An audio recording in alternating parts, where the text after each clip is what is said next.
દેશના ગૃહમંત્રીની વડનગર મુલાકાતના થોડા જ કલાકો પહેલા બુટલેગર દ્વારા પત્રકાર ઉપર જીવલેણ હુમલો કરવામાં આવ્યો।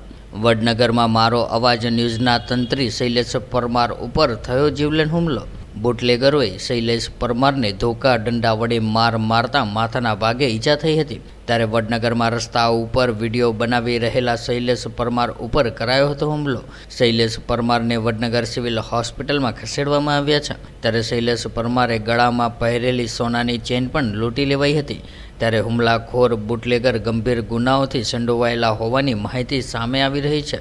ત્યારે પત્રકાર ઉપર હુમલાને પગલે વડનગરના પત્રકારો હોસ્પિટલ ખાતે દોડી આવ્યા હતા અને પત્રકાર એકતા પરિષદના પ્રદેશ મંત્રી શૈલેષ પરમાર ઉપર હિચકારો હુમલો થયાની ઘટના સામે આવી હતી। જેમાં વડનગર પત્રકાર પર હુમલા સંદર્ભે જિલ્લાના તમામ પત્રકારોએ એકમત સાથે ન્યાય માટે લડત આપવા મક્કમ। પોલીસ દ્વારા બુટલેગરની તાત્કાલિક ધરપકડ કરીને કડક કાર્યવાહી કરવાની માંગ કરવામાં આવી।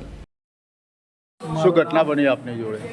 મારા જોડે હું અત્યારે હાલ તોરણીયા વડથી આશાપુરાના મંદિર સુધી આવતીકાલે અમિત શાહ આવી રહ્યા છે વડનગરમાં એનું કવરેજ કરી રહ્યો હતો। તે સમય દરમિયાન તોરણીયા વડે વિદેશી દારૂનો વેપાર કરતો ભરતજી ગેમરજી ઠાકોર અને એનો સાથી મિત્ર બંને જણા મારા પાછળ આવ્યા અને આશાપુરા મંદિરને જ્યાં ખુલ્લો રસ્તો છે ત્યાં ઊભો હતો તે જગ્યાએ આવીને દંડાથી મને માર મારવામાં આવ્યો છે અને આ બહુ ખૂંખાર આતંકવાદી જેવા વ્યક્તિઓ છે।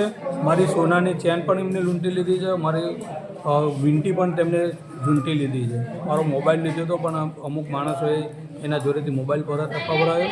307 અને 200 બહેનો પણ આ આરોપી છે અને સતત આ દેશી દારૂ અને વિદેશી દારૂનો વેપાર કરે છે। तो व्हाट्सएप, ट्विटर, फेसबुक, इंस्टा जहाँ भी आपका अकाउंट है, इसे शेयर बटन के द्वारा वहाँ पर शेयर करें।